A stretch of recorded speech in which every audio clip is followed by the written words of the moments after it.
Yo, salut, bien, tranquille? Non? Bah tant pis parce qu'on va parler de l'anime que j'attends le plus depuis ces 2 dernières années. La partie 5 de Jojo Bizarre Adventure aka Golden Wind, ou Vento Reo pour ceux qui veulent, voilà.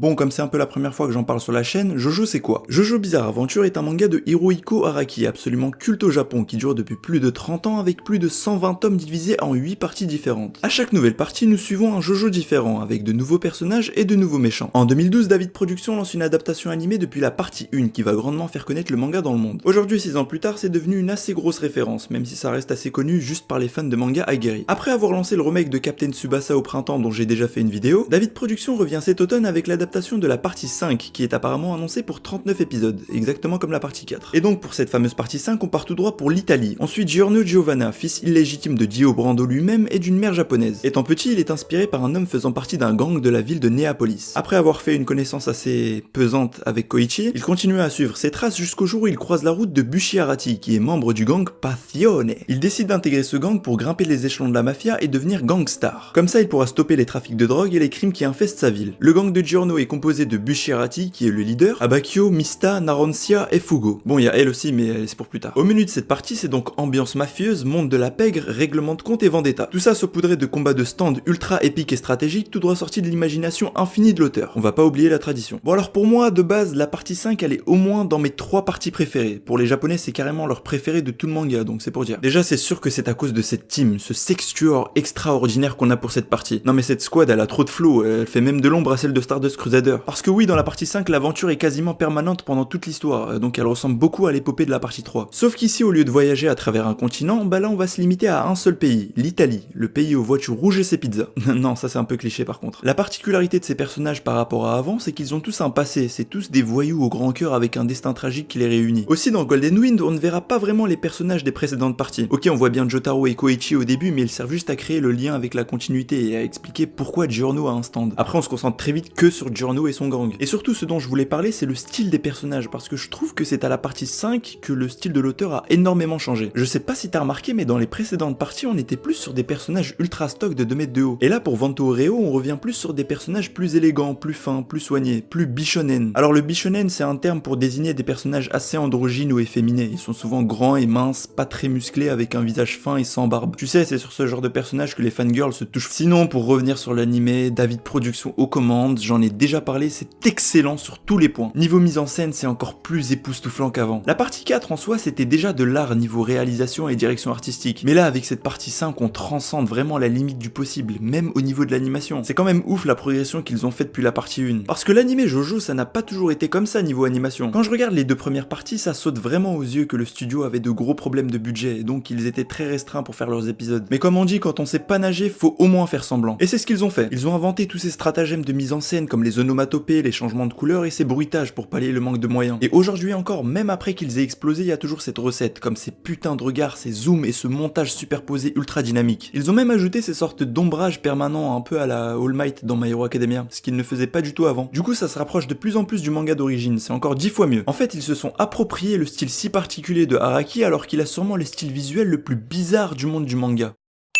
Comme vas-y que je te foute des fermetures éclairs absolument partout, et vas-y que j'invente le dab 20 ans avant tout le monde sur une de mes covers. La direction artistique surclaque sa mère, mais vraiment j'ai rarement vu ça autre part. Genre la fameuse scène de la danse sur le bateau, que j'attendais au tournant. C'était génial, psychédélique comme il le fallait et parfaitement mise en scène. Et l'opening, oh putain l'opening Fighting Gold. Il nique des mères cet opening, c'est un truc de ouf. Il va sûrement y en avoir plusieurs pour cette partie, mais je pense que celui-là, il a déjà mis tout le monde d'accord. L'anime Jojo et David Productions en général, c'est le parfait exemple pour nous montrer que pour faire un bon animé, il faut avant tout être passionné, avoir de bonnes idées et ne pas se réfugier derrière ses billets. C'est vraiment une chance de pouvoir assister à ce genre d'animé en 2018. Au moins plus tard on pourra dire qu'on était là quand cette chose est arrivée. J'ai vraiment hâte de voir la suite et comment ils vont adapter certaines choses, parce que dans cette partie il y a vraiment des combats ultra ingénieux et sans aucune limite, et où les stands sont utilisés jusqu'au bout de leur paroxysme. Niveau gore et what the fuck aussi, ça part vraiment loin. Un exemple au hasard sans trop spoiler, à un moment il y a quelqu'un qui se fait littéralement arracher la langue, et où les autres personnages, pour éviter qu'il s'étouffe, ils lui plantent un stylo dans la gorge pour qu'il puisse respirer par cet intermédiaire. Qu'est-ce que je dois rajouter? Sinon, pour arrêter de leur sucer la queue, j'ai quand même une petite critique sur cette partie, même si ça n'a rien à voir avec l'anime. C'est le méchant principal de cette partie, le fameux parrain, le boss du gang. Là, on est à l'épisode 10, donc il va bientôt être introduit. Alors on va pas se le cacher, il vaut clairement pas les deux précédents méchants qu'on a eu avant. Je sais pas vraiment pourquoi, mais je le trouve un peu fade. En fait, on dirait un boss de jeu vidéo. Enfin, du moins, sa personnalité et sa façon d'être développée, j'ai pas reconnu du méchant à la Jojo dedans. En tout cas, voilà, je tiens encore mon animé préféré de l'année grâce à Jojo. Et oui, c'est beaucoup mieux que ce qu'ils ont fait sur la première partie de la saison 3 de SNK. Donc si t'as jamais lu ou vu Jojo, bah personne n'a le monopole du bon goût, faut que tu voies par toi-même pour te faire ton propre avis. C'est quoi ta définition d'une clique? Oh bah c'est facile, la voici. 全員スタンド使いだ Arrivederci. Sono un italiano